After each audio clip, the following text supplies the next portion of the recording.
Hi ಎಲ್ರಿಗೂ ನಮಸ್ಕಾರ. ಮತ್ತೊಮ್ಮೆ ಇನ್ಫೋಬತ್ ಸ್ವಾತಿ ಚಾನಲ್ಗೆ ಆತ್ಮೀಯವಾದ ಸ್ವಾಗತ ಸುಸ್ವಾಗತ. ನಾನು ನಿಮ್ಮ ಸ್ವಾತಿ. ಸೊ ನಿಮ್ಗೆ ಇವಾಗ ಒಂದು ಬಹಳ ಇಂಪಾರ್ಟೆಂಟ್ ಆಗಿರುವಂತ ಎರಡು ವಿಚಾರನ ಈ ವಿಡಿಯೋದಲ್ಲಿ ಮಾತಾಡ್ಬೇಕು ಅಂತ ಹೇಳಿ ಬಂದಿದ್ದೀನಿ.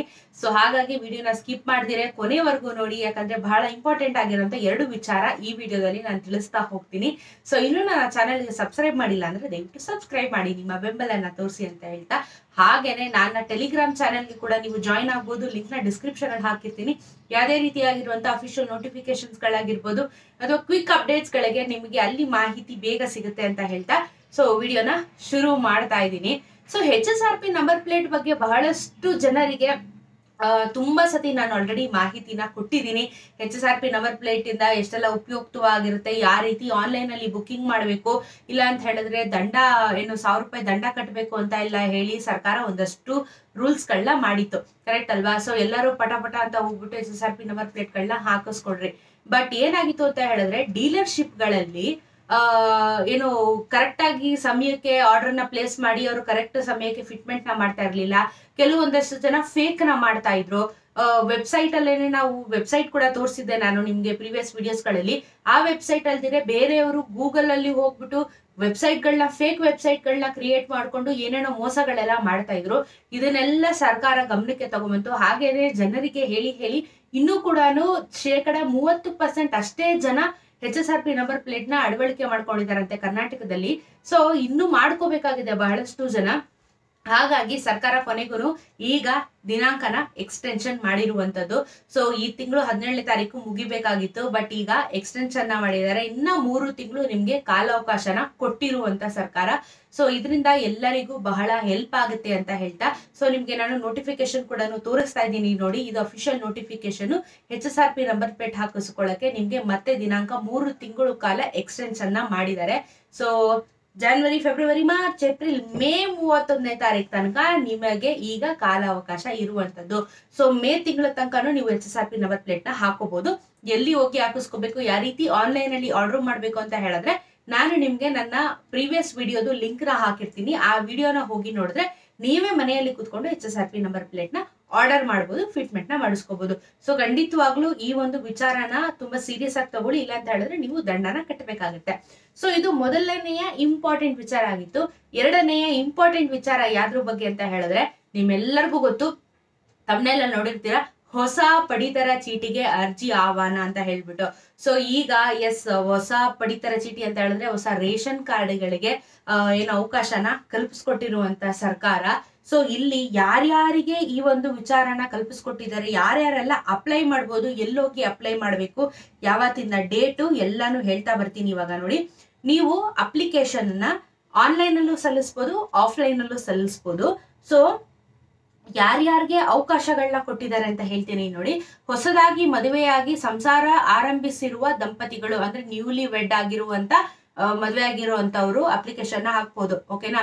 ಆಮೇಲೆ ಮದುವೆ ಆದ ನಂತರ ಪ್ರತ್ಯೇಕವಾಗಿ ವಾಸಿಸುವ ದಂಪತಿಗಳು ಹೊಸ ರೇಷನ್ ಕಾರ್ಡ್ಗೆ ಅರ್ಹರಾಗಿರುತ್ತಾರೆ.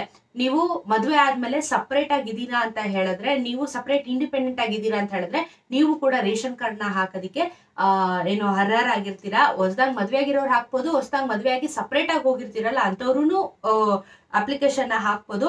ಹಾಗೇನೆ ಕುಟುಂಬದವರಿಂದ ಬೇರೆಯಾಗಿ ಜೀವನ ನಡೆಸುವ ದಂಪತಿಗಳು, ಅದೇನೆ ಓವರ್ ಆಲ್ ಸೊ ಸಪರೇಟ್ ಆಗಿ ಯಾರು ಇರ್ತೀರಾ ಅಂತವ್ರು ಹಾಕ್ಬೋದು. ಈಗಾಗಲೇ ರೇಷನ್ ಕಾರ್ಡ್ ಹೊಂದಿರುವವರು, ಕುಟುಂಬದಿಂದ ಪ್ರತ್ಯೇಕ ವಾಸಿಸಲು ಪ್ರಾರಂಭಿಸಿದ ದಂಪತಿಗಳು ಹೊಸ ರೇಷನ್ ಕಾರ್ಡ್ಗೆ ಅರ್ಜಿ ಸಲ್ಲಿಸಬಹುದು. ಸೊ ಹೊಸದಾಗಿ ಮದುವೆ ಆಗಿರೋರಿಗೆ ಒಂದು ಕಾಲಾವಕಾಶ ಅಂತ ಹೇಳ್ಬೋದು ಸಿಂಪಲ್ ಆಗಿ. ಹಾಗೇನೆ ಇನ್ನೊಂದು ಇಂಪಾರ್ಟೆಂಟ್ ವಿಚಾರ ಏನು ಅಂತ ಹೇಳಿದ್ರೆ ತಿದ್ದುಪಡಿಗೆ ಕೂಡ ಅವಕಾಶನ ಮಾಡಿಕೊಟ್ಟಿದೆ ಸರ್ಕಾರ. ಏನೇನ್ ತಿದ್ದುಪಡಿ ಅಂತ ಹೇಳಿದ್ರೆ ಹೊಸ ಸದಸ್ಯರ ಸೇರ್ಪಡೆ ಅಂತ ಹೇಳಿದ್ರೆ ಹೊಸದಾಗಿ ಯಾರ್ದಾದ್ರೂ ನೇಮ್ನ ನೀವು ರೇಷನ್ ಕಾರ್ಡ್ ಅಲ್ಲಿ ಇನ್ಕ್ಲೂಡ್ ಮಾಡ್ಬೇಕು ಅಂತ ಹೇಳಿದ್ರೆ ಅದನ್ನ ಮಾಡ್ಕೊಳಕ್ಕೆ ನಿಮ್ಗೆ ಅವಕಾಶ ಮಾಡಿಕೊಟ್ಟಿದೆ. ಹಾಗೇನೆ ಇಫ್ ಇನ್ ಕೇಸ್ ಏನಾದ್ರೂ ಕರೆಕ್ಷನ್ಸ್ ಗಳು ಆಗ್ಬೇಕಾಗಿದೆ, ನೇಮ್ ಅಲ್ಲಿ ಸ್ಪೆಲ್ಲಿಂಗ್ ಮಿಸ್ಟೇಕ್ ಗಳಾಗಿರುತ್ತೆ, ಡೇಟ್ ಆಫ್ ಬರ್ತ್ ಗಳು ತಪ್ಪಾಗಿರುತ್ತೆ, ಇಂಥದನ್ನ ಸರಿ ಮಾಡ್ಕೋಬಹುದು. ಹಾಗೇನೆ ನಿಮ್ಮ ಅಡ್ರೆಸ್ ಏನಾದ್ರೂ ಚೇಂಜಸ್ ಆಗಿದ್ರೆ ಇದನ್ನ ಕೂಡ ನೀವು ಸರಿ ಮಾಡ್ಕೋಬಹುದಾಗಿದೆ. ಸೊ ಇದನ್ನೆಲ್ಲ ನೀವು ಸರಿ ಮಾಡ್ಕೋಬಹುದು. ಈಗ ಆನ್ಲೈನ್ ಅಲ್ಲಿ ಅಥವಾ ಆಫ್ಲೈನ್ ಅಲ್ಲಿ ಎಲ್ಲಿ ಹೋಗಿ ನಾವು ಅರ್ಜಿನ ಸಲ್ಲಿಸಬೇಕು ಅಂತ ಕೇಳಿದ್ರೆ ನಿಮ್ಮ ನಿಯರೆಸ್ಟ್ ಗ್ರಾಮವನ್ಗೆ ಹೋಗಿ, ಬೆಂಗಳೂರಿಗೆ ಹೋಗಿ ಈ ತರ ಸೇವಾ ಕೇಂದ್ರಗಳಲ್ಲಿ ಅರ್ಜಿ ಸಲ್ಲಿಸಬಹುದು, ಓಕೆನಾ?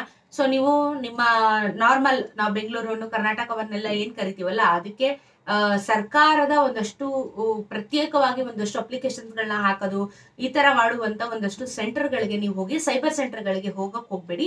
ಸೊ ಇಲ್ಲಿಗೆ ಹೋಗಿ ನೀವು ಅರ್ಜಿನ ಸಲ್ಲಿಸಬಹುದು.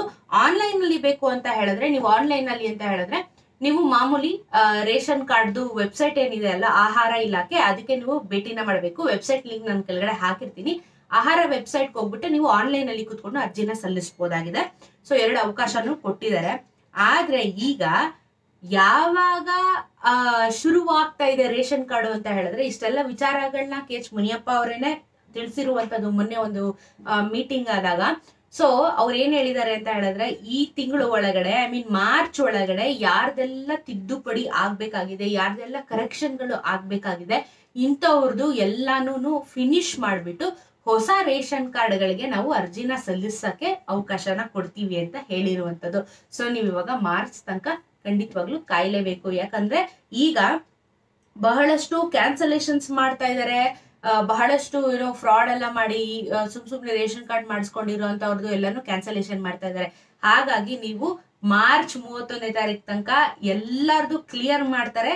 ಕ್ಲಿಯರ್ ಮಾಡಿದ ನಂತರ ಹೊಸಬ್ರಿಗೆ, ಅಂದ್ರೆ ಈಗ ಹೊಸ ಮದುವೆ ಆಗಿರೋರು, ವಿಳಾಸ ಬದಲಾಯಿಸ್ಬೇಕು, ಅದು ಮಾಡ್ಬೇಕು, ಇದ್ ಮಾಡ್ಬೇಕು ಅಂತ ಇಷ್ಟುದ್ದ ಪಟ್ಟಿ ಹೇಳಿದ್ನಲ್ಲ, ನಿಮಗೆಲ್ಲ ಮಾರ್ಚ್ ಆದ್ಮೇಲೆ ನಿಮ್ಗೆ ಹೊಸ ರೇಷನ್ ಕಾರ್ಡ್ಗೆ ಅಪ್ಲೈ ಮಾಡೋದಕ್ಕೆ ಅವಕಾಶನ ಸರ್ಕಾರ ಮಾಡ್ಕೊಡ್ತಾ ಇರುವಂತದ್ದು. ಸೊ ವೇಟ್ ಮಾಡ್ಬೇಕಾಗಿದೆ.